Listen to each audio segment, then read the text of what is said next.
नमः भगवते वासुदेवाय।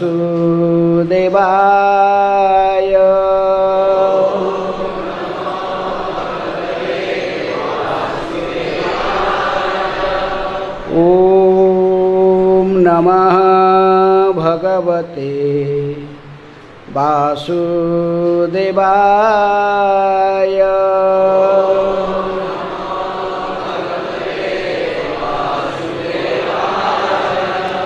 ॐ नमः भगवते वासुदेवाय।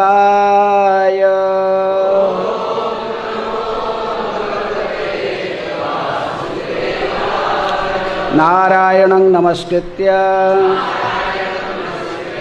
नरं चैव नरोत्तमं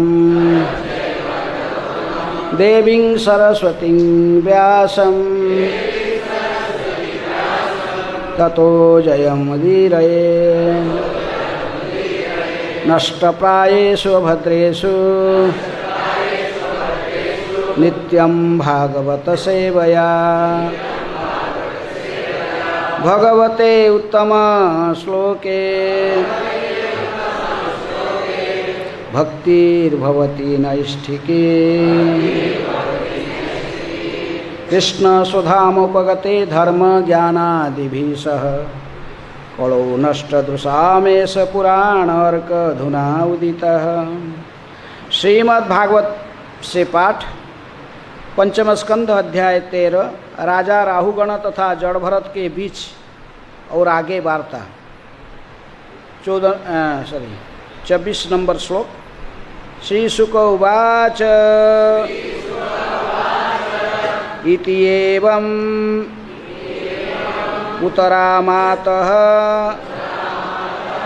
सह वै ब्रह्म ऋषिसुतः सिन्धुपतये आत्मसतत्वं विगणयतः परानुभाव परमकारुणिकतया उपदिश्य राहुगणेन सकरुणम् अभिवन्दितचरणः अपूर्ण अर्णवैव निभृत कर्ण ऊर्मि आशयः धरणीम् इमां विचचारः। श्रीशुक उवाच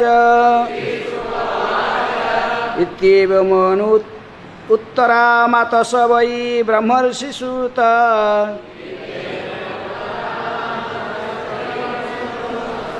सिन्धुपतय आत्मसत्त्वं विगणयत परानुभावः।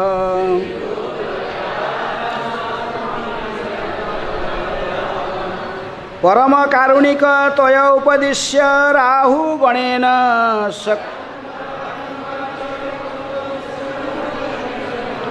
सकरुणम् अभिवन्दितचरण अपूर्णार्णवैव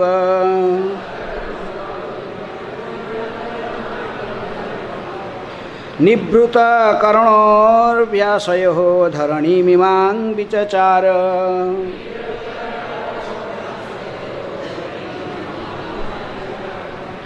शब्दार्थ। श्री शुक उवाच श्री सुखदेव गोस्वामी ने कहा इति एवं इस प्रकार उत्तरामातः हे माता उत्तरा के पुत्र महाराज परीक्षित सह वह ब्राह्मण वै निसंदेह ब्रह्म ऋषिसुतः अत्यंत शिक्षित ब्राह्मण का पुत्र जड़ भरत सिंधुपतये सिंधु राज्य के राजा को आत्मसतत्वम आत्मा की वास्तविक स्वाभाविक स्थिति विगणयतः जड़ भरत का अपमान करने पर भी पर अनुभाव परम आत्मज्ञानी, परम कारुणिकतया पतित आत्माओं के प्रति अत्यंत दयालु होने के कारण उपदिश्य उपदेश देकर राहुगणेन राजा राहुगण के द्वारा सकरुणम दीन भाव से अभिवंदित चरण, जिसके चरण कमल की वंदना की गई, अपूर्णर्णवैव परिपूर्ण सागर के समान, निभृत पूर्णतया शांत, कर्ण इंद्रियों की, उर्मी लहरें, आशय अंतकरण में, धरणिम पृथ्वी पर, इमाम इस विचचार घूमने लगे। अनुवाद तथा तात्पर्य कृष्ण कृपा स्मृति अभय चरणारविंद भक्ति वेदांत स्वामी श्रील प्रभुपाद जी के द्वारा जगतगुरु श्रील प्रभुपाद की जय। अनुवाद। श्रील सुखदेव गोस्वामी ने आगे कहा, हे राजन, हे उत्तरापुत्र, राजा रहुगुण द्वारा अपनी पालकी ढोए जाने के लिए बाध्य किए जाने से अपमानित होकर जड़ भरत के मन में असंतोष की कुछ कुछ लहरों थी, किंतु उन्होंने इनकी उपेक्षा की और उनका हृदय पुनः सागर के समान शांत हो गया।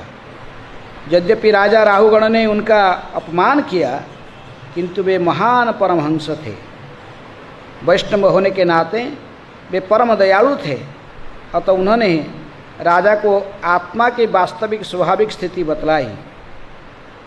तब उन्हें अपमान भूल गया, क्योंकि राजा राहुगण ने विनीत भाव से उनके चरण कमल पर क्षमा मांग ली थी। इसके बाद वे पुनः पूर्ववत सारे विश्व का भ्रमण करने लगे। कृपया दोहराइए। श्रील सुखदेव गोस्वामी ने आगे कहा, हे राजन, हे उत्तरापुत्र, राजा राहुगण द्वारा अपनी पालकी ढोए जाने के लिए बाध्य किए जाने से अपमानित होकर जड़ भरत के मन में असंतोष की कुछ कुछ लहरें थी, किंतु उन्होंने इनकी उपेक्षा की और उनका हृदय पुनः सागर के समान शांत हो गया। यद्यपि राजा राहुगण ने उनका अपमान किया, किंतु वे महान परमहंस थे। वैष्णव होने के नाते वे परम दयालु थे। अतः इन्होंने राजा को आत्मा की वास्तविक स्वाभाविक स्थिति बतलाई। तब उन्हें अपमान भूल गया, क्योंकि राजा राहुगण ने विनीत भाव से उनके चरण कमल पर क्षमा मांग ली थी। इसके बाद वे पुनः पूर्ववत सारे विश्व का भ्रमण करने लगे हैं। तात्पर्य श्रील प्रभुपाद जी के द्वारा श्रीमद् भागवत के तीसरे स्कंद के 25वें अध्याय के 21 नंबर श्लोक में कपिल देव ने महापुरुषों के लक्षण बतलाए हैं। तितिक्षव कारुणिक सुहृद सर्वदेहिनाम। साधु भक्त अत्यंत सहिष्णु होता है, वह सभी जीवों का मित्र होता है और संसार में वैर नहीं पालता। शुद्ध भक्त में साधु के समस्त गुण पाए जाते हैं। जड़ भरत इसके उदाहरण है। भौतिक शरीर होने से जब राजा राहुगण द्वारा उनका अपमान हुआ तो वे विक्षिप्त अवश्य हुए थे, किंतु बाद में राजा के अनुनय विनय से जड़ भरत ने उसे क्षमा कर दिया। जो कोई भी श्री भगवान के धाम को वापस जाना चाहता है, उसका परम कर्तव्य है कि वह राजा राहुगण के समान विनीत हो और जिस वैष्णव का अपमान किया हो उससे क्षमा मांगें। वैष्णव सामान्य रूप से परम दयालु होते हैं, अतः जब कोई उनके चरण कमल में तुरंत समर्पण कर देता है तो वे उसके पाप कर्म के फल को क्षमा कर देते हैं। यदि ऐसा नहीं किया जाता तो पाप कर्म का फल बने रहते हैं और फल अच्छा नहीं निकलता। ओम अज्ञानातिमिरान्धस्य ज्ञानाञ्जनशलाकया चक्षुरुन्मीलितं येन तस्मै श्रीगुरुवे नमः। श्रीचैतन्यमनोभीष्टं स्थापितं जनभूतले स्वयं रूप कदा मह्यं ददाति स्वपदान्तिकं। वन्देऽहं श्रीगुरुः श्रीयुतपदकमलं श्रीगुरून् वैष्णवांश्च श्रीरूपं साग्रजातं सहगण रघुनाथान्वितं तं सजीवं साद्वैतं सावधूतं परिजनसहितं कृष्णचैतन्यदेवं श्रीराधाकृष्णपदान् सहगण ललिता श्रीविशाखान्वितांश्च। नमो ॐ विष्णुपादाय कृष्णप्रेष्ठाय भूतले श्रीमते भक्तिवेदान्त स्वामिनिति नामिने। नमस्ते सारस्वते देवे गौरवाणी प्रचारिणे निर्विशेष शून्यवादी पाश्चात्यदेशतारिणे। नमो महावदान्याय कृष्णप्रेम प्रदायते कृष्णाय कृष्णचैतन्य नामिने गौरतिशै नमः। हे कृष्ण करुणा सिंधु दीनबंधु जगत्पते गोपेश गोपिकाकांत राधाकांत नमस्तुते। तप्त कांचन गौरांगी राधे वृंदावनेश्वरी वृषभानुसुते देवी प्रणमामि हरिप्रिये। वंशाकल्पतरुभ्यश्च कृपासिन्धुभ्येव च पतितानां पावनेभ्यो वैष्णवेभ्यो नमो नमः। श्री कृष्ण चैतन्य प्रभु नित्यानंद श्री अद्वैत गदाधर शिवासादि गौरभक्तवृंद। हरे कृष्णा कृष्णा कृष्णा हरे हरे, हरे राम राम राम हरे हरे। श्रीशुक उवाच इत्येवमुतरामात स वै ब्रह्मर्षिसुत सिन्धुपतय आत्मसतत्वं विगणयतः परानुभवः। परमकारुणिकतयोपदिश्य राहुगणेन सकरुणम् अभिवन्दितचरण आपूर्णार्णवैव निभृतकरुणर्म्याशयोः धरणीर्मिमां विचचार। श्रील सुखदेव गोस्वामी ने आगे कहा, हे राजन, हे उत्तरापुत्र राजा, राहुगण द्वारा अपनी पालकी ढोए जाने के लिए बाध्य किए जाने से अपमानित होकर जड़ भरत के मन में असंतोष की कुछ लहरें थी, किंतु उन्होंने इसकी उपेक्षा की और उनका हृदय पुनः सागर के समान शांत हो गया। यद्यपि राजा राहुगण ने उनका अपमान किया, किंतु वे महान परमहंस थे। वैष्णव होने के नाते वे परम दयालु थे। अतः उन्होंने राजा को आत्मा की वास्तविक स्वाभाविक स्थिति बतलाई। तब उन्हें अपमान भूल गया, क्योंकि राजा राहुगण ने विनीत भाव से उनके चरण कमल पर क्षमा मांग ली थी। इसी के बाद वे पुनः पूर्ववत सारे विश्व का भ्रमण करने लगे।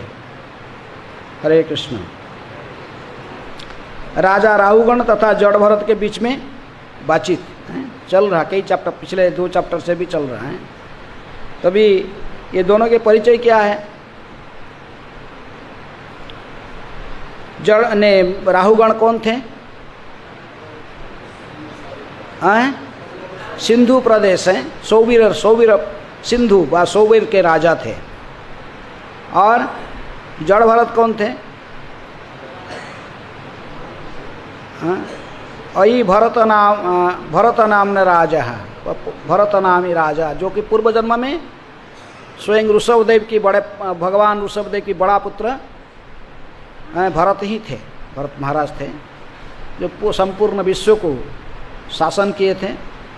और जो उन्होंने इनकी ठीक जड़ भरत के पिछले जन्म में क्या बने थे, हिरण्य के प्रति आसक्ति बढ़ाकर फिर वो हिरण बन गए थे।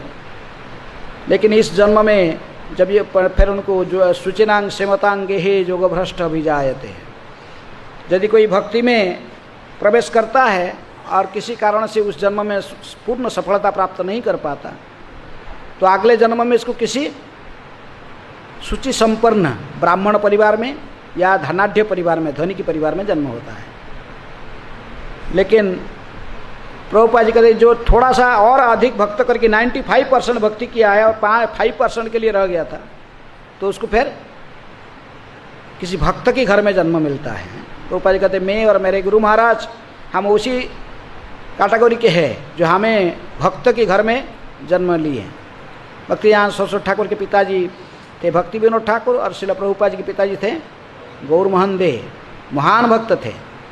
उसी प्रकार ये भरत महाराज, ये जो जड़ भरत के भी पिताजी, वो भी महान भक्त ब्राह्मण थे। वो ब्राह्मण परिवार में उनकी जन्म हुआ और उन्होंने जन्म से ही ऐसे ही जड़वत रहते थे, ना बोलते थे ना ऐसे कुछ सुनने, जैसे कुछ सुनाई नहीं दे रहा, कुछ बोलते नहीं थे, ऐसे गूंगा रहते थे। क्योंकि पूर्व जन्म की अनुभूति उनको था कि किस प्रकार उन्होंने हिरण्य का प्रति आसक्त हो गए थे, इसलिए संसार में सब कुछ को मायावत सोचते, माया संसार में फिर दोबारा फंसना नहीं चाहते थे। इसलिए उन्होंने कृष्ण के अलावा दूसरे कुछ भी बातचीत नहीं करना चाहते थे। जैसे भगवान ने कहते कि भक्त की जो लक्षण होता है, तुल्य निंदा स्तुतिर मौनी संतुष्ट जैन के नचित अनिकेत स्थिरमति भक्तिमान में प्रिय नर। भगवान कहते कि जो तुल्य निंदा और स्तुति में जो समभाव दिखता है, मौन सदा मौन रहता है। ये मौन रहने का अर्थ क्या? मौन धारण करने का अर्थ किसी प्रकार के सांसारिक बात की चर्चा नहीं करता, प्रजल्प नहीं करता है। सुखदेव गोस्वामी भी इसी श्रेणी में है और जड़ भरत भी इसी श्रेणी में। ये किसी बातचीत नहीं, कैसे घूम चलते रहते, लेकिन बातचीत नहीं करते किससे। सुखदेव गोस्वामी फालतू बात नहीं करते किसी से। आप कैसे हो, ठीक हो ना, ऐसा कोई किसी को नहीं पूछते रास्ता में। वो अपना है ना, आप कोई आदमी देखे रास्ता में पूछेंगे आप कैसे हो, क्या बोलेगा वो? ठीक है। यदि ये संसार में कोई भी ठीक नहीं होता है, लेकिन पूछो भाई तुम कैसे हो ना, ठीक है। उससे वो जानता कितना समस्या, कितनी चिंतन में रहता है, फिर बोलते मैं ठीक हूँ।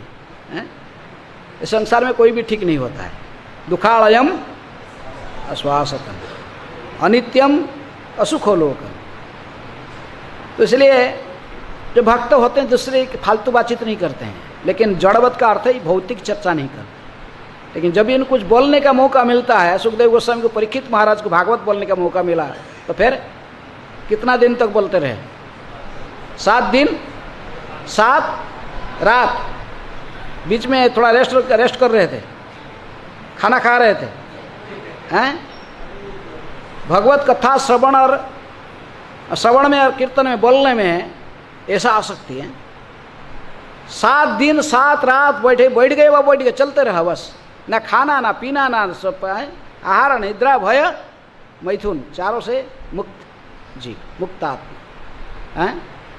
4 दिन कह रहे थे, 4 दिन कथा करने के बाद पर तो 4 दिन 4 रात बीत गया। तो सुखदेव गोस्वामी कहे कि देखिए राजा, हमारा तो ऐसे बैरागी हमारा अभ्यास है, हम नहीं खाकर ऐसे महीने रह सकते, लेकिन आप राजा हो, हस्तिनापुर के सम्राट थे, विश्व के सम्राट, तो आपको ऐसा ही तो तपस्या करने की अभ्यास नहीं है, तो आप थोड़ा जलपान बार कुछ फलाहार कर लो, जलपान कर लो। लेकिन परीक्षित महाराज किया नहीं, कि नहीं, आपकी अधर जो मुख कमल से जो क्या निकल रहा है, ये अमृत समान जो कथामृत जो निकल रहा है, भागवत कथामृत, इससे बड़ा और कौन सा चीज़ है जिसको मैं पान करूं? क्योंकि ये संसार में सबसे बड़ा जो अमृत है कौन सा? जो भौतिक दृष्टि से अमृत देवता लोग पान करते हैं स्वर्ग में, हैं सागर समुद्र मंथन से अमृत निकला था, देवता लोग उसका अधिकारी पान करते हैं। लेकिन ये कि भागवत की कथा जो शुरुआत हो रहा था, सुखदेव गोस्वामी शुरुआत करते, वो देवता लोगों ने अमृत का कलशा भी लेकर आए थे। हाँ, कहे कि देखिए सुखदेव गोस्वामी जी, हम एक कलशा अमृत लेके आए हैं, अमृत पिला देते किसको? परीक्षित महाराज को। और अमृत पान कर लेने से फिर बस शरीर पर अमृतमय हो जाएगा, तो सर्प दंशन उनका कुछ नुकसान नहीं करेगा। वो आकर तख्य के दंशन करने से उनका कुछ नहीं होने वाला। लेकिन सुखदेव गोस्वामी कहेंगे तुम्हें पहले से अपराध किया है कि साधारण अमृत करने, साधारण ये भौतिक जगत का अमृत को आप किसके साथ तुलना कर रहे हो? भागवत कथामृत के साथ में तुलना कर रहे हो। क्योंकि जो ये तथाकथित अमृत स्वर्ग में है, तो उसको पान करने केवल व्यक्ति रोग व्याधि से मुक्त हो सकता है, हैं? लेकिन जो भागवत कथामृत को पान करता है उसका क्या होगा? वो जन्म मृत्यु संसार से ही मुक्त हो जाता है, सदा सदा के लिए उसके सारे समस्या समाधान हो जाते, भगवत धाम चले जाता है। तो इसलिए ये भागवत कथामृत के समान कोई भी दूसरे अमृत नहीं है। जब इसको बोलने के लिए मौका मिलता है तो फिर बोलते रहे। सुखदेव गोस्वामी 7 दिन 7 रात बोलते रहे, 7 दिन 7 रात परीक्षित महाराज श्रवण करते रहे। इसीलिए इनको श्रवण कीर्तन के आचार्य कहते हैं। श्रवण के आचार्य परीक्षित महाराज, कीर्तन के आचार्य सुखदेव गोस्वामी। कोई भी कथाकार इनके साथ कम्पीट नहीं, बस स्वतः कम्पीट नहीं कर सकता है। 7 दिन 7 रात बैठ के खाना पीना सोना सब भूल के कौन बैठ के सुनने वाला है, ना कौन बोलने वाला है। इसी प्रकार महाराज कौन जड़ भरत ने भी बोलते रहे। कृष्ण कथा जब एक योग्य व्यक्ति मिल गया बोलने के लिए और उसका भी श्रवण के से रुचि था राहुगण, तो फिर वो बोलते रहे। अभी तक वो बातचीत नहीं किए थे, पूरा जन्म से ऐसे ही घूमते थे, लेकिन अभी वो बोलने लगे। तभी किसी लिए बोले ना, ये सोबीर के राजा राहुगण ने इनको साधारण ऐसा ही व्यक्ति समझकर, कोई शूद्र समझकर, ऐसा ही समझकर इनको पालिकी ढोने में बाध्य कर दिया था। वो सोबीर प्रदेश से आए थे, जो सिंधु प्रदेश से, और जा रहे थे कहाँ?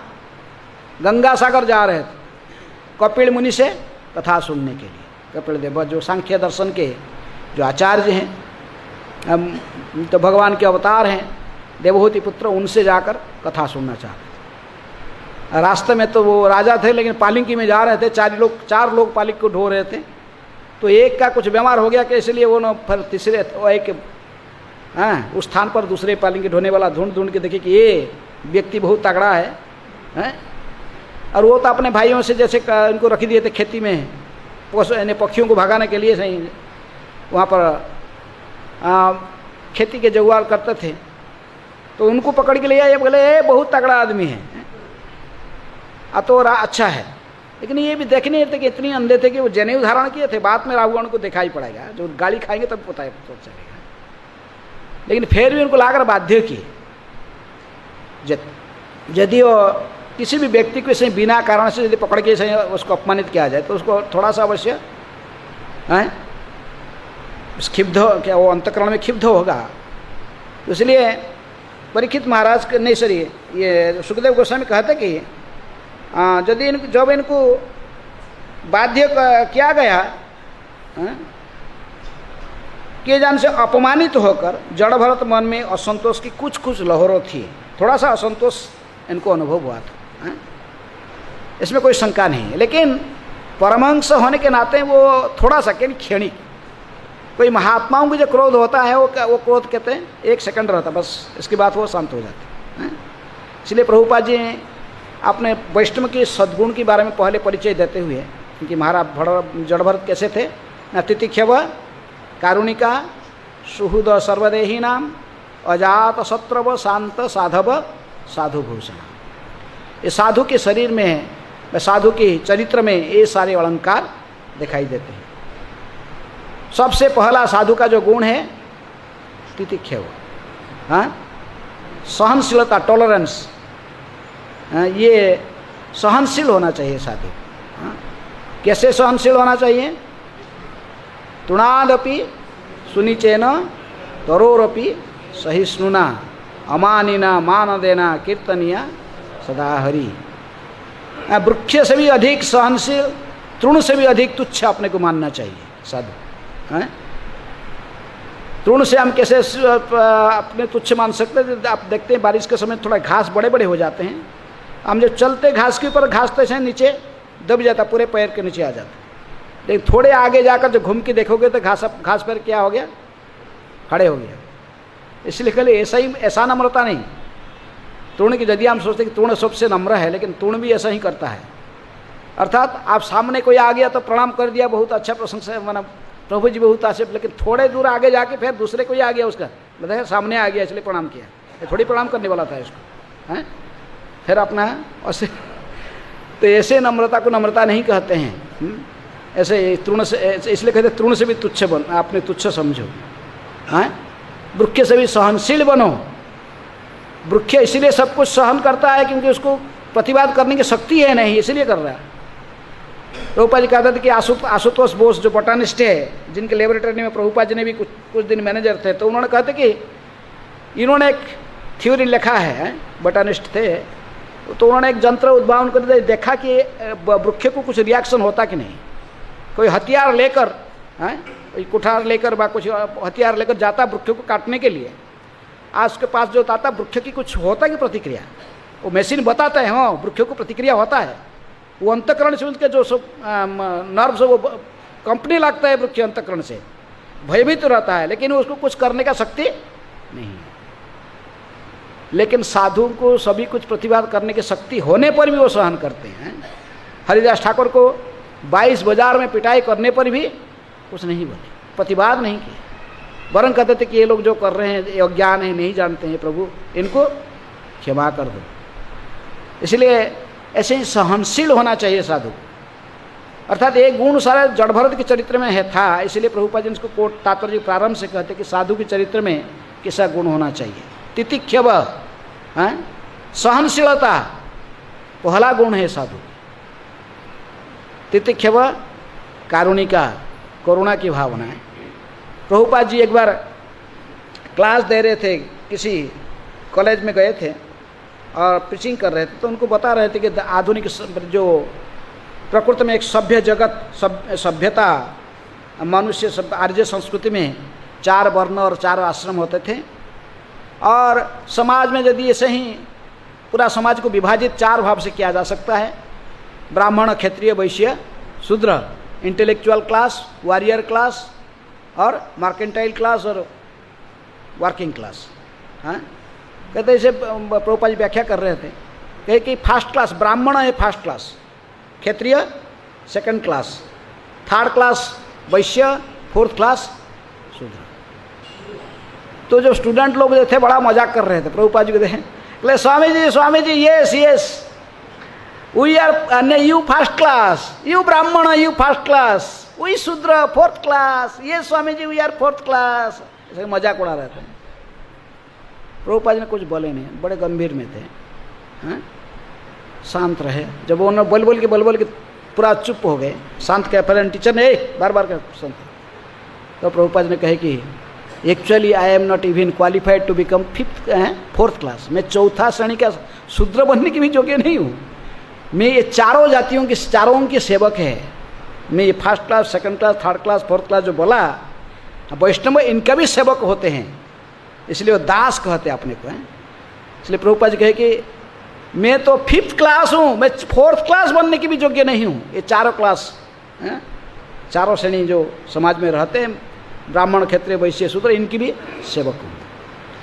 इसी प्रकार बड़े दैन्यता को अर्पण बने जो वैष्णव होते हैं, सहनशील होते हैं, दूसरे प्राणियों के प्रति करुणा की भावना रखते हैं, तथा बड़े नम्रता के साथ जिसकी कोई बातचीत करते तो उसमें से कोई उद्धत बोलना, बड़ जोर से बोलना, चिल्लाना, ये सब नहीं होता है। तितिक्षव कारुणिका, करुणा की भावना प्रत्येक जीवन के प्रति रहता है। प्रभुपाद जी ने जो छात्र लोग ने इनकी उपहास करते थे, उनके प्रति भी करुणा की भावना रखे थे। इसलिए जब प्रभुपाद जी बोलते थे, इनके आंख से अश्रु की बूंद टपक गया था। तो वे समझ गए, छात्र सब अपने आप चुप हो गए, शांत हो गए। कारुणिका, करुणा की भावना के कारण सब कुछ सहन, कौन सहन कर सकता ना, जो सब दूसरों के प्रति जिसका करुणा की भावना है। सारा जगत की करुणा के चिंतन में, जो मंगल के चिंतन में जो सदा रहते जो साधु है, वो सदा सब कुछ सहन कर सकते हैं। प्रभुपाद जी सब सहन किए, और करुणा की भावना था, इनकी उद्धार करने की भावना था इसी अज्ञान को। इसलिए प्रभुपाद जी कहते थे, प्रार्थना करते थे कि हे प्रभु, ये क्या करते जानते नहीं, मुझे आप ऐसा ही बुद्धि दीजिए, इंटेलिजेंस दीजिए, और मैं जो कुछ इनको बोलूँगा ये जैसे समझ पाएंगे, मेरे बात में क्या बोल रहा हूँ इनको समझ में जैसे आ जाए।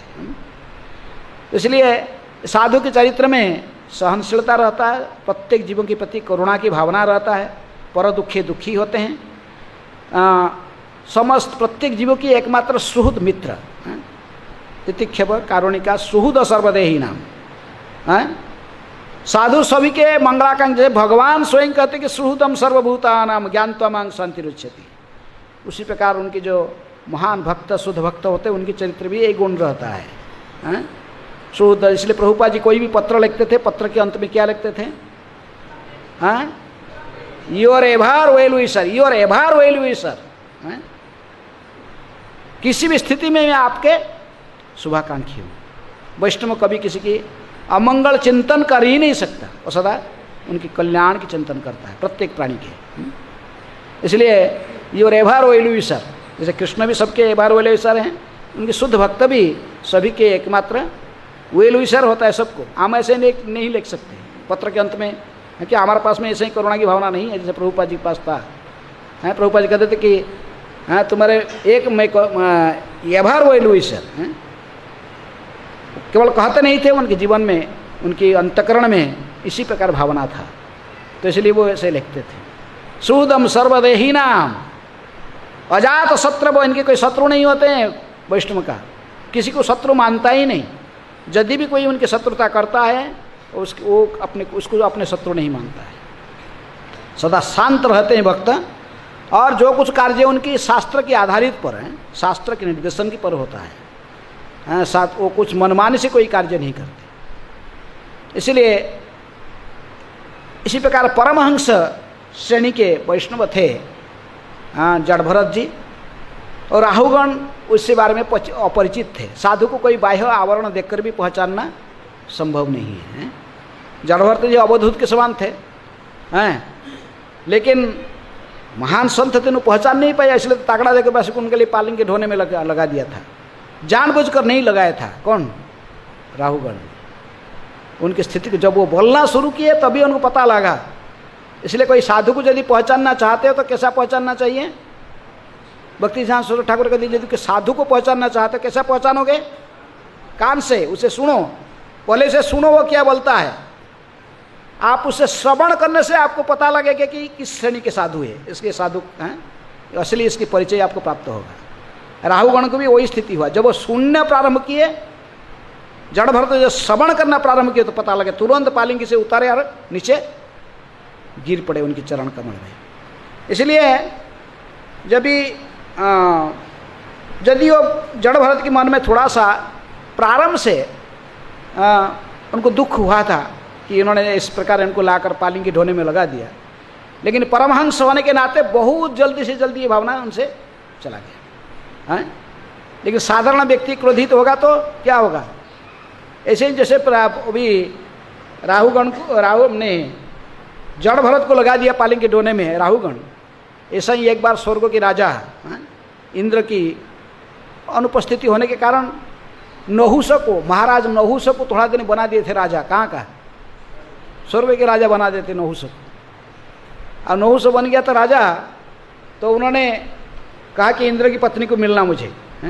बोला ये सच्ची जो होता, जो भी इंद्र की पोस्ट में वैसे का उसका उपभोग के लिए होता है, इसलिए मुझे उसको सच्ची की उपभोग करनी इच्छा होगी हैं। और सप्त ऋषि को बोला कि आप पालिंगी ढो, मेरे पालिंगी में बैठना, तुम लोग मुझे लेके चलो। कहाँ? वो सच्ची के पास, इंद्र की सच्ची का महल में मुझे लेके चलो। जाते जाते थोड़ा सा वो बैठा हुआ था पालिंगी में, उसका चरण, उसका पैर थोड़ा सा लग गया किसका शरीर में? दुर्वासा भी थे उसमें एक। घूम के देखे उसको, बोले मूर्ख सर्प भव, सांप बन जा। गया उसका, तुरंत ही सांप बन गया। ऐसा जड़ भरत यदि चाहते थे ऐसा अभिशाप दे सकते थे तुरंत ही, हैं? इसलिए आप चिंतन करो, कहा स्थिति दुर्वासा की स्थिति और जड़ भरत की स्थिति है कितनी ऊर्ध्व में है। इन्होंने ऐसे कोई अभिशाप नहीं दे तुरंत, हैं? नहीं, ये पूरे संयमित थे, हैं? थोड़ा सा दुख तो अंतःकरण में हुआ लेकिन इसका बाह्य कोई प्रतिक्रिया नहीं हुआ। जैसे ही कई दृष्टांत में नारद मुनि की भी ऐसा ही स्थिति में, नारद मुनि को भी किसी के ऐसा अभिशाप नहीं, यदि वो अभिशाप दिए तो किसको, नलोक और मणिग्रीव को, लेकिन बहुत सोच साच की, बहुत सोच के सोचे इनके कल्याण कैसे होगा, उसको सोच के फिर अभिशाप दिए।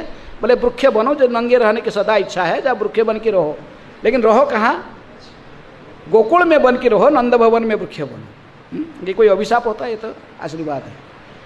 लेकिन यहाँ तो तुरंत, जैसा हम देखें दुर्वासा तुरंत क्रोधित हो जाते हैं, लेकिन वैष्णव में से तुरंत क्रोधित नहीं हुए।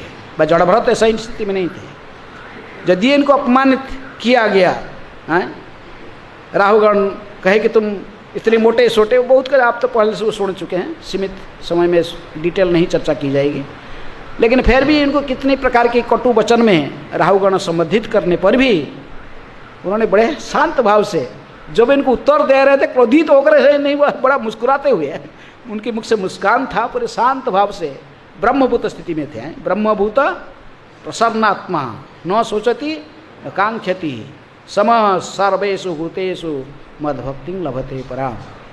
शांत थे, इसलिए साहब इनको इस स्थिति में देखकर इतनी क्रोधित होकर इतने बोलने पर भी देख रहे कि वो पूरा शांत है, मुस्कुरा रहे, हंस रहे, उनको कोई फर्क नहीं पड़ रहा है।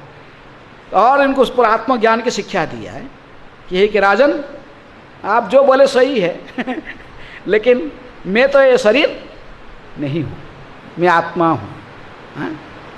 मैं पूर्व जन्म में भी आप जैसे राजा था और ये भरत नामने राजा, और सब जब इन्होंने बताए सारे, तो राहुगण तुरंत ही पालकी से उतरे और दंडवत प्रणाम करके गिर पड़े, हैं? रो रो कर माफ़ी मांग ली, मुझे माफ़ी कीजिए। उसी को विश्वनाथ चक्रवर्ती ठाकुर कहते प्रकृत में श्लोक में है, परीक्षित महाराज पश्चाताप कर रहे हैं। नागा ये जब सुखदेव गोस्वामी ऐसे ही कह रहे थे तभी वो पश्चाताप करने लगे हैं। विश्वनाथ चक्रवर्ती ठाकुर कहते कि परीक्षित ने इस श्लोक को सुन के परीक्षित महाराज का क्या स्थिति हुआ, उन्होंने कहते कि हंत हंत महाभूरि भाग एव राहुगुण कृतार्थ बभुव। ये बड़े कृत्य हो गया है। कौन? महाराज राहुगण महाभूरि भाग, महाभाग्यवान है। हाय हाय हाय, मेरे को ऐसा स्थिति प्राप्त नहीं हुआ। इन्होंने जब राम मैंने जड़ भरत के चरण में अपराध किया, तुरंत उतर कर उनके चरण में गिर पड़ा और उनसे रो रो कर क्षमा मांग लिया। लेकिन मैंने भी एक क्या किया था पहले, अहमिति मंद भाग्य विप्रगणे सर्प अर्पणा अपराध है तत् अपराध अक्षमा अपराध। मैं भी इसे पहले अपराध कर दिया था।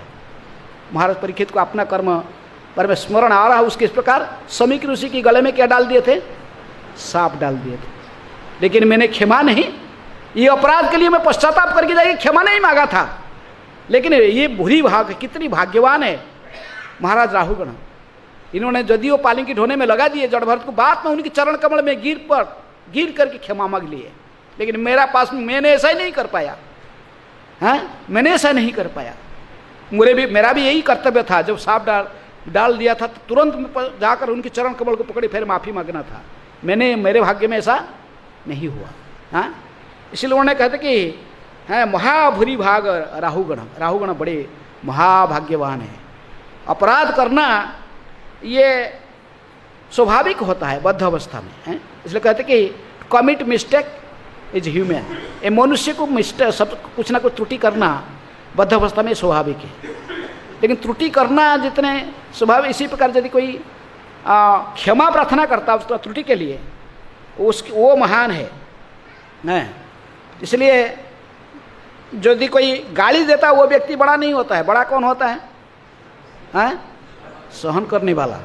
इसीलिए वैष्णव का पहला गुण तितिक्षा हुआ, सहनशील। सबसे बड़ा दंड क्या है? कि व्यक्ति को दंडित करने के लिए जितनी दंड है संसार में, सबसे बड़ा दंड क्या है?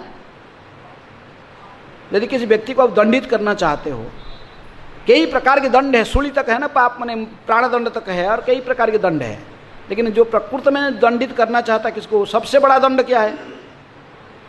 हैं? इसको क्षमा कर देना। क्षमा कर देने से पश्चाताप करेगा। जब इसको इतनी बड़ी अपराध करने के बाद जब इसको क्षमा कर दिया जाता फिर उसको पश्चाताप होता है, वो सुधर जाता है व्यक्ति, हैं? उसको असली कल्याण होता है। तो इसलिए प्रभुपाद जी कहते कि ये जो भक्ति में सबसे बड़ा बाधक है वैष्णव अपराध, हैं? सबसे बड़ा अपराध है। हम जब भक्ति करने आए हैं, यदि इस प्रकार हम कहीं अपराध करें हैं, जैसे राहुगढ़ ने अपराध कर दिया जड़वत के चरण में, तुरंत जाकर माफ़ी मांगा, अपने रोते रोते उनके चरण कमल को पकड़ के माफ़ी मांग लिया। हमें यदि किसी वैष्णव के चरण में अपराध होता है तो तुरंत क्या करना चाहिए? माफ़ी मांग लेना चाहिए। ये नहीं कि बोलेंगे वो छोटा वैष्णव है, काल का नया भक्त है, हमको क्या मिलता है इसमें, हम इतने सालों की पुराना वैष्णव है, हैं परमंग, हम तो वो स्थिति में है, परमंश है, हम क्या क्षमा मांगेंगे उससे, ऐसा नहीं है। उदाहरण दी जाती है रूप गोस्वामी के चरित्र में। हम रूपानुग वैष्णव है, टेर कदम में रूप गोस्वामी रहकर भजन करते थे। वहीं के भजन कुटीर तो राधा दामोदर में, वहाँ भी टेर कदम में है, तो भजन करते थे। एक दिन वो तो संत थे, भगवान के दिव्य नाम में सब कुछ है। नाम, फिर नाम यदि आस्ते आस्ते ठीक शुद्ध भाव से कोई लेगा तो फिर क्या होगा? भगवान के रूप प्रकट होते हैं, नाम रूप गुण लीला। शुद्ध गोस्वामी जैसे नेसरी, रूप गोस्वामी जैसे महाभागवत वैष्णव तो नाम लेते थे, भगवान की लीलाएं सारे उनके सामने प्रकट होते थे, हैं? उन्हें बैठ के जपा करते थे बड़े ध्यान से, हरे कृष्ण कृष्ण कृष्ण हरे हरे, हरे राम राम राम हरे हरे। हाँ, एक दिन उनके सामने ऐसे लीला प्रकट हो रहा था कि भगवान ने राधा रानी की सखियाँ और बैठकर राधा रानी के कैसे विन्यास कर रहे हैं, सब बैठकर सजा रहे हैं। अब भगवान ने भी पीछे से आए, श्याम सुंदर पीछे से आकर सखियों के साथ मिलकर वो भी राधा रानी के कैसे विन्यास करने में लगे हुए थे। कौन? कृष्ण। लेकिन राधा रानी की बात पता नहीं। तो एक सखी ने मंदिर ने एक बड़ा दर्पण लाकर राधा रानी के सामने रख दी। रख दी तो क्या देखी वो दर्पण में? श्याम सुंदर स्वयं पीछे हैं। इसको देखकर सभी सखी लोग ने ठो ठो कर हंसने लगे। तो रूप गोस्वामी की भी हंसी आ गया, उनके मुख से भी हंसी आ गया, हंस दिए वो। तो उसी समय में एक लेंगड़ा जा रहा था उस रास्ते में, कृष्णदास, वो भी एक वैष्णव था, हरि अवश्य रूप गोस्वामी स्तर के महाभागवत नहीं था, लेकिन वो भी हरिनाम का जपा करता था, पास में कुटिया बना के रहता था। तो वो देखा कि वो रूप गोस्वामी हंस रहे हैं और वो लेंगड़ा था, ऐसे जाता है थोड़ा, तो कहा कि लग रहा है कि मैं लेंगड़ा हूँ, ऐसे ऐसे चल रहा हूँ, इसीलिए हंस रहे। कौन? वहाँ से वापस गया अपने कुटिया में, गिर कर जमनी में अपने बिस्तर पर रोते जोर जोर से रोने लगा। भगवान मुझे ऐसा ही कर दिया, लेंगड़ा बना दिया, मेरे को ऐसे ही लेंगड़ा हुआ और ऐसे ही चलते हुए देखकर, विकृत हुए चलते हुए देखकर रूप गोस्वामी जैसे महान वैष्णव के मुख से भी उनको भी हंसी आ गया। मेरी उसको वो भी व्यंग मुझे व्यंग करके हंसने लगे, जिसे कहकर दुखी होकर तुरंत रो रहा था। जब इसका स्थिति हो गया, रूप गोस्वामी के लीला दर्शन बंद हो गया। तो उन्होंने कितनी भी प्रयास किए, कितनी बार जोर जोर से हरे कृष्ण मंत्र गाए और दूसरा और दृश्य लीला दर्शन हुआ नहीं। तब से हरिनाम जब हरिनाम करते थे, लेकिन कोई भगवान की लीलाएं प्रकट नहीं होते थे। और दूसरे दिन में सनातन गोस्वामी आए, बड़े भाई कहे कि पूछे बताए कि देखिए भाई मेरी ऐसी स्थिति क्यों हुआ। मैंने पहले तो हरिनाम लेता था, मुझे सुंदर भगवान की लीलाएं प्रकट होते थे, कितनी अच्छे, मेरे शरीर में रोमांच पुलक अष्टसती की विकार आता था, आंख से अश्रु होता था, लेकिन आज तो अभी वो स्थिति मेरी चला गया, ऐसे कैसे हुआ। सनातन गोस्वामी कहे कि इसकी एक ही कारण होगा, तुम कहीं ना कहीं वैष्णव के चरण में अपराध किए हो। तो इसलिए तुम एक काम करो। क्या करो? ये जो आसपास में जितने भी संत रहते ना, एक दिन भंडारा करो, सबको खाने बुलाओ, सब हैं। क्योंकि सनातन गोस्वामी बड़े महान बुद्धिमान थे। क्योंकि कृष्णदास के गोस्वामी कहते कि राजमंत्री सनातन बुद्धि बृहस्पति के समान बुद्धिमान थे, हैं। राजमंत्री थे, पहले प्रधानमंत्री थे। तो उन्होंने जो सजेशन दिया, रूप गोस्वामी ने फिर भंडारा दोनों भाई मिलकर बहुत सारे साधुओं को निमंत्रण किए। सभी लोग आया, लेकिन ये नहीं आया। कौन? ये जो लेंगड़ा जो था कृष्णदास नहीं आया। सनातन गोस्वामी देखो कौन नहीं आया, बोले वो तो आया नहीं। बोले जाओ तुम, वही कुछ है उधर, उसको जाकर तुम स्वयं जाओ, बोला के लेके आओ। और रूप गोस्वामी जो बुलाने के लिए गए, वो तो रूप कुसुम देख रहा रोने लगा, भाग रहा था, नहीं नहीं मैं नहीं जाऊंगा तुम्हारे भंडारा में। उस दिन मैंने जा रहा था और मैंने लगड़ा ऐसे मुझे जो भगवान कर दिया, तो आपने ऐसे मुझे देखकर मुझे व्यंग करने लगे और हंस रहे थे, मैं नहीं जाऊंगा आपके प्रसाद खाने। तो रूप गोस्वामी समझ गए अपराध कहाँ हुआ है। तो रूप गोस्वामी फिर इनको बांछा कल्पतरु करके इनको बड़े शांत करके उनको बैठा के सब समझाए कि देखो भाई तुमको देखकर मैं नहीं हंसा था, मैंने इसमें भगवान के दिव्य लीला को दर्शन किया इसलिए मुझे हंसी आ गया था मुख में, मुझे पता भी नहीं था कि आप उस मार्ग में जा रहे थे। इस बात को सुना तो फिर वो लंगड़ा ने प्रणाम किया, फिर कि समझ गया अरे रूप गोस्वामी के चरण में मेरा अपराध हो गया, मैं गलत सोचा इनके बारे में, तो इसलिए प्रणाम किया। फिर दोनों वांछा कल्पतरु करके परस्पर आलिंगन किए। रूप गोस्वामी फिर इनको पकड़ के ला के भोजन कराए। यानी कि हम परमहंस है तो छोटे वैष्णव है तो उसको थोड़ा लात लगा देते, ऐसा नहीं होता है। वैष्णव चैतन्य महाप्रभु कहते कि एक बार जारो मुखे सुनी कृष्ण नाम सहित वैष्णव करो तहार सम्मान। यदि किसके मुख से एक बार भी हरे कृष्ण बोलने के लिए सुने हो उसको भी सम्मान करना चाहिए। वैष्णव की डिक्शनरी में एक शब्द नहीं, किसी का अपमान करना बात असम्मान करना।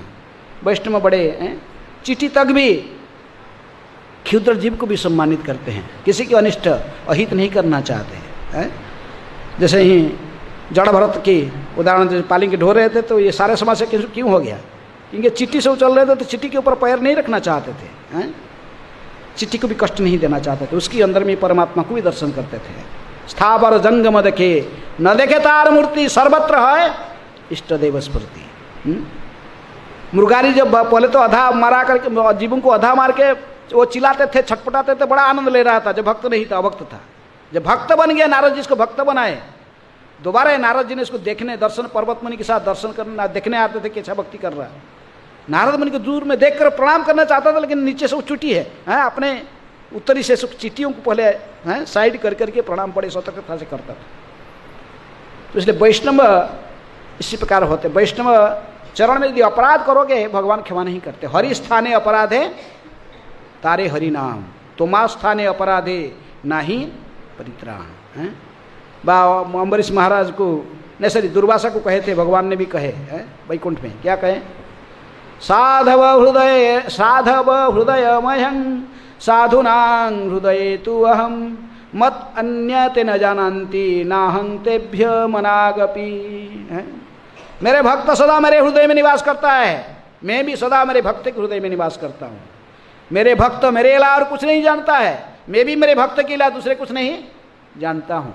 अहं भक्त पराधीन ही अस्वतंत्र द्विज। साधव ग्रस्त हृदय भक्तैर भक्त जनप्रिय। भगवान कहते कि मैं स्वतंत्र नहीं हूँ मेरे भक्त के पास।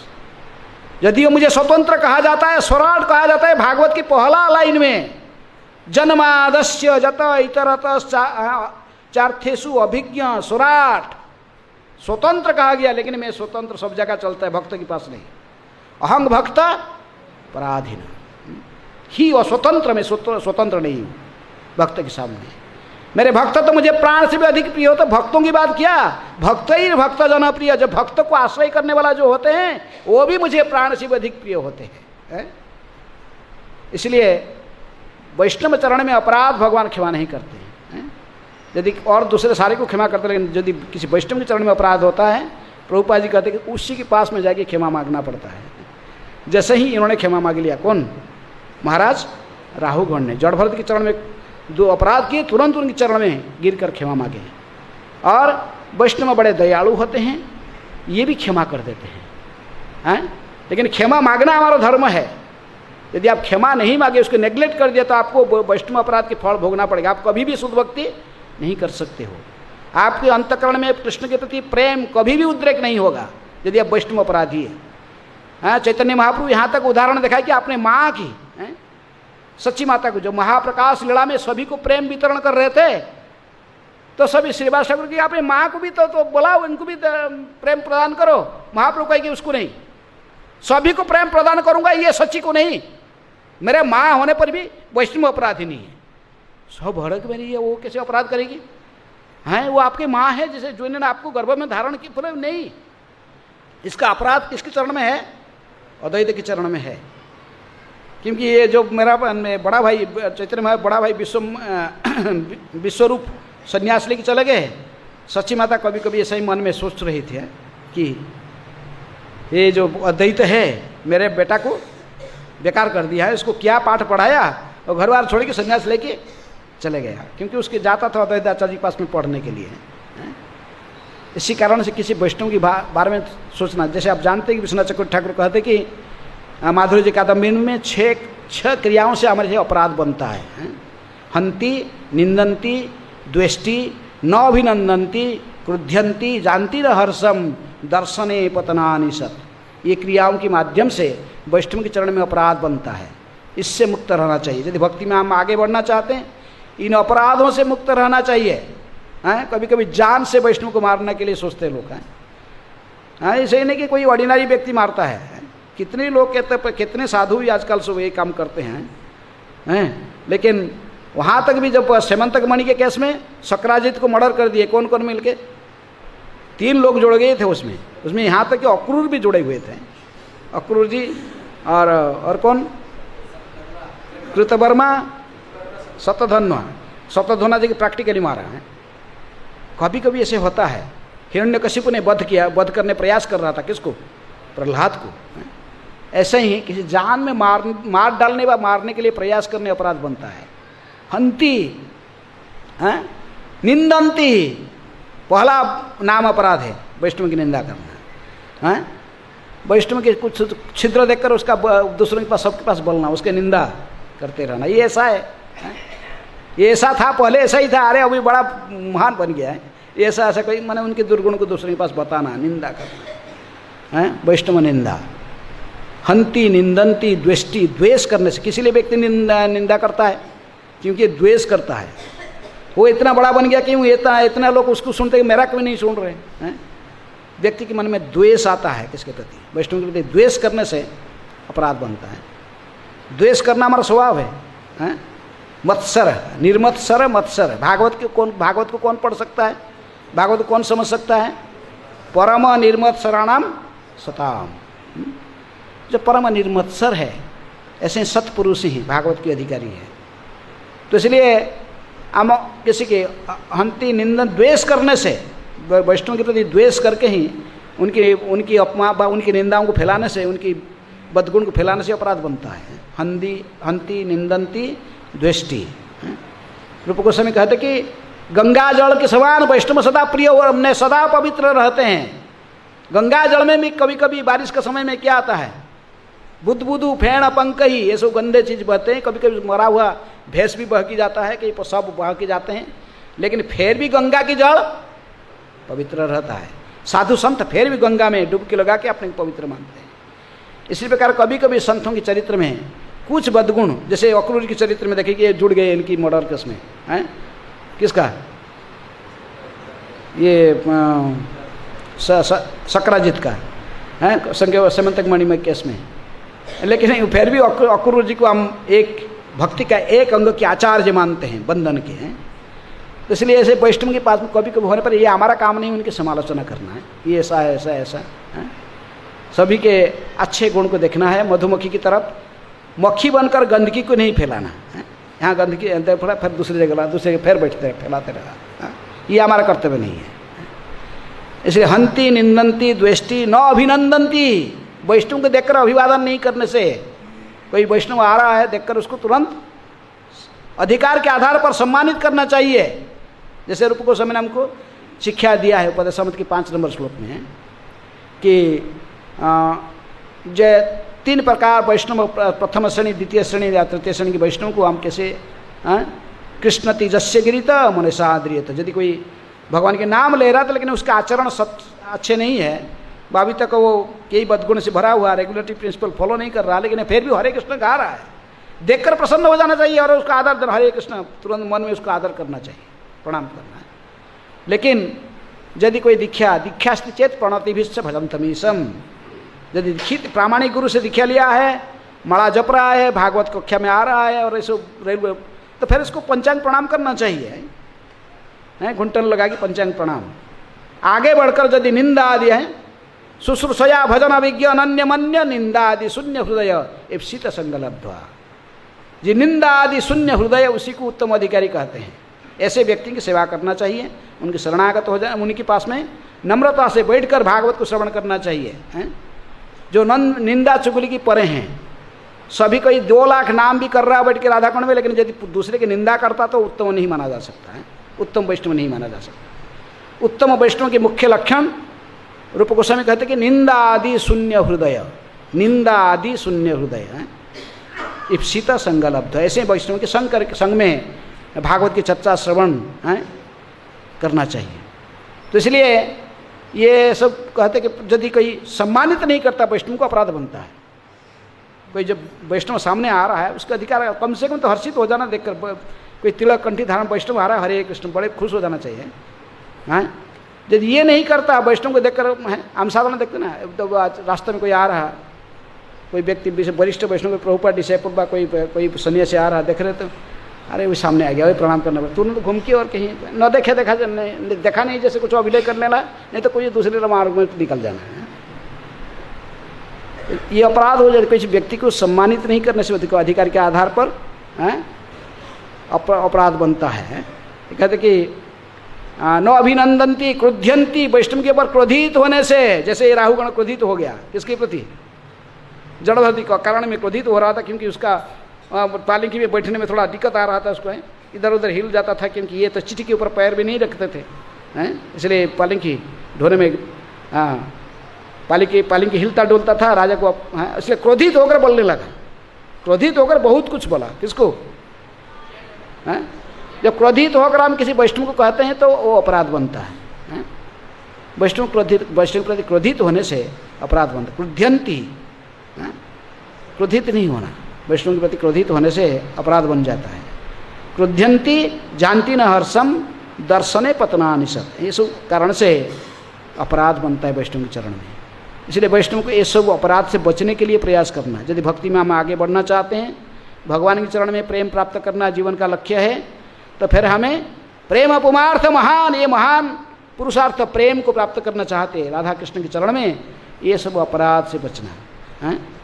इसलिए प्रभुपाद जी हमें सलाह देते हैं कि तुरंत यदि किसी वैष्णव के चरण में अपराध करते हैं तो आप कोई बिना संकोच में तुरंत जाकर अपने अपराध को क्षमा मांगना चाहिए। यदि वैष्णव है वो तत्क्षणात क्षमा करेगा, और यदि वो क्षमा नहीं करेगा तो वो अपराध, आपका अपराध उसी के पास चला गया, आप अपराध से मुक्त हो गए। वैष्णव क्षमा कर देते हैं, लेकिन आप उस क्षमा मांगने पर भी वो कहते हैं नहीं तेरे अपराध की क्षमा नहीं, भाग तेरे मुख नहीं देगा, फिर क्षमा नहीं करते तो आप जो अपराध किया था अपराध उसी के पास चला गया, आप अपराध से मुक्त हो गए हैं। तो यदि कोई कोई वैष्णव को क्षमा मांगते, वो क्षमा नहीं करता तो, लेकिन आपका काम है क्षमा मांगना चाहिए, नहीं तो आप फिर हरिनाम प्रभु के चरण में आश्रय करने से हरिनाम प्रभु आपको क्षमा कर देते हैं। लेकिन हमारा कर्तव्य है जब वैष्णव के चरण में अपराध किए तो क्षमा मांगना है। तृणादपि सुनिचन तरोरपि सहिष्णुना अमानिना मानदेना कीर्तनिया सदा हरि, यही हमारे वैष्णव सिद्धांत की अंतिम शिक्षा है। तादेर चरण से भी भक्त सने वास, जन्मे जन्मे है यही अभिलाष। एकमात्र अभिलाष हमारी होना चाहिए वैष्णव की संगति में रहकर वैष्णव की सदा सेवा की मौका देखते रहना है। भक्त पद धूलियार, भक्त पद जल, भक्त भुंक्त अवशेष, 3 महाबल, बार बार सर्वशास्त्रे पुकारिया कहे, यही 3 हईते कृष्णे प्रेम भक्ति है। नारद मुनि कहते अपने पूर्वजन्मों में मैं केवल मेरे माँ के साथ में रहकर परमहंस वैष्णव की सेवा किया और उनके झूठन खाया, हाँ, इसी उनकी आशीर्वाद से, कृपा आशीर्वाद से मैं इतनी महान बन गया, हाँ, ये दिव्य पद पर, नारद मुनि की पद पर मैं अधिष्ठित हो गया, मेरे पिताजी ब्रह्मा जी का अभिशाप भी समाप्त हो गया है।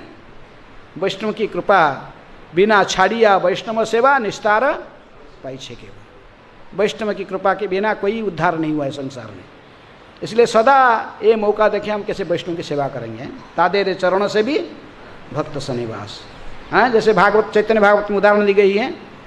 बक्रेश्वर पंडित ने, वो देवानंद पंडित के उदाहरण, वो भी वैष्णव अपराध किया था, लेकिन वो इतना बड़ा नहीं, तो खाली बैठा था, भागवत कक्षा में बैठ रहा था, प्रहलाद के चरित्र चर्चा हो रहा था, और वहाँ पर शिवास ठाकुर भी कथा में बैठ गए थे जाते जाते मार्ग में। सुन रहे थे, लेकिन वो तो प्रहलाद की बात सुन रहे थे। नारद मुनि थे स्वयं ऊपर पूरा उछल कर नृत्य करने लगते थे। तो वो बोले कि ये भावुक कहाँ से निकालो इसको। तो उसका जो देवानंद पंडित जो छात्र थे उसको उठा के लेके बाहर छोड़ दी।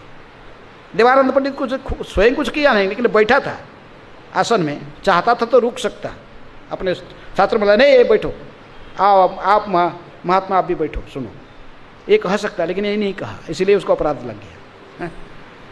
लेकिन चैतन्य महाप्रभु देखते थे, बोले कि देवानंद पंडित तू वैष्णव अपराधी है, तुझे मैं कृष्ण प्रेम नहीं दूंगा, सारा जगत में कृष्ण प्रेम को फैलाऊंगा, तुझे मैंने रौरव नरक में डालूंगा। क्रोधित होते थे हैं।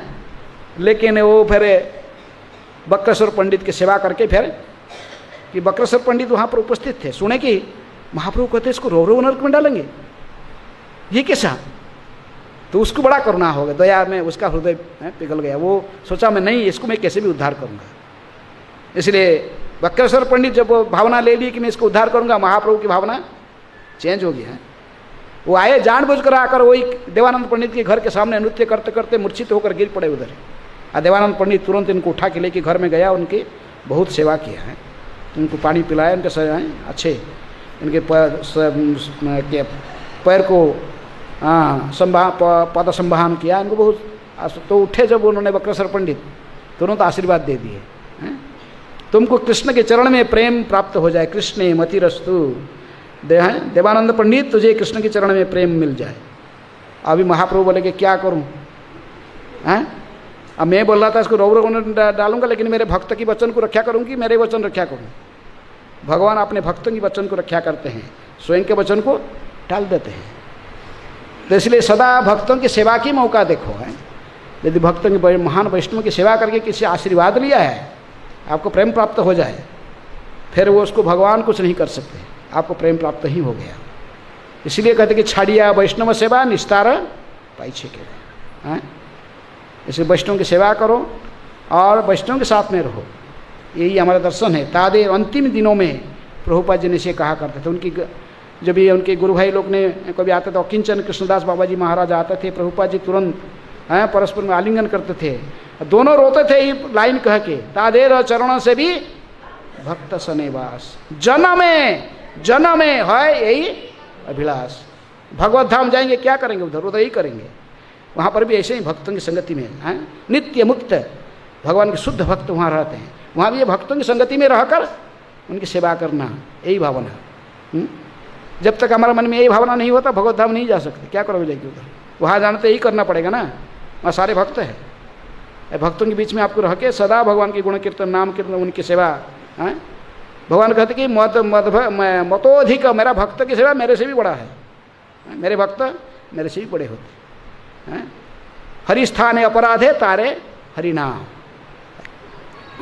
लेकिन वैष्णव के चरण में अपराध से इसलिए बचना चाहिए, और उसी प्रभुपाद हमको सलाह देते हैं, भक्ति में हमें आगे बढ़ना चाहते हैं तो अवश्य वैष्णव अपराध से बचें।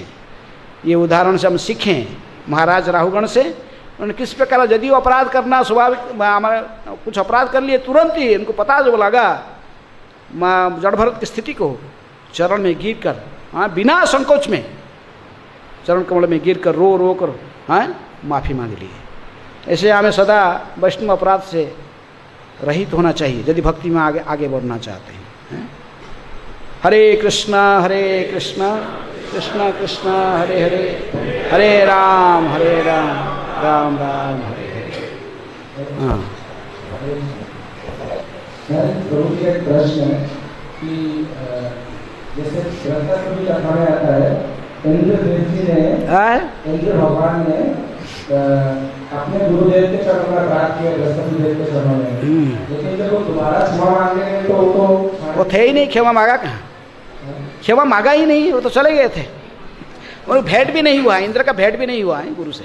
लेकिन वो ढूंढे तो बहुत थे, ढूंढे तो बहुत थे, ब्रह्मा जी को बोलते हैं मैंने बहुत प्रयास के प्रकार से जितने भी उन्होंने। अरे क्षमा मांगने तो, क्षमा तो कोई व्यक्ति का ये साक्षात मांगे ऐसे मांगना चाहिए ना, वो तो थे ही नहीं तो मांगे कैसे क्षमा है।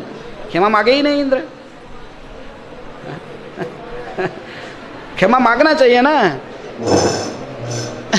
वो क्षमा प्रार्थना करने हो, आप इंद्र बृहस्पति वहाँ थे ही नहीं, ढूंढा बृहस्पति मिले ही नहीं, तो कहाँ से क्षमा मांगेगा। इसको तो खाना पीना छोड़ के पड़ा रहना चाहिए था कि जब तक मेरा गुरु की अपराध क्षमा नहीं होगा, गुरु मुझे दर्शन नहीं देगा, मैं खाना आहार छोड़ के आमरण अनशन करूँगा। हैं, वो तो नहीं किया ना, वो तुरंत चला गया ब्रह्मा को पूछने के लिए। ब्रह्मा फिर उसको दूसरा गुरु दे दिया, हैं, विश्व क्या विश्वरूप को दे दिया। हैं, नहीं, दूसरा फिर गुरु भी चेंज कर लिया। हैं, ये गुरु भाग गया तो देखा कि तो दूसरा गुरु बना लिया। है, ऐसा नहीं होना चाहिए। हैं? गुरु के चरण में अपराध करे दूसरा गुरु बना लेगा। ठीक है, हरे कृष्णा।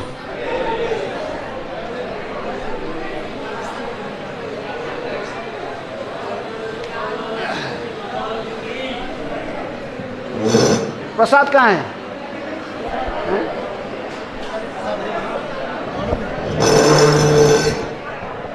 ए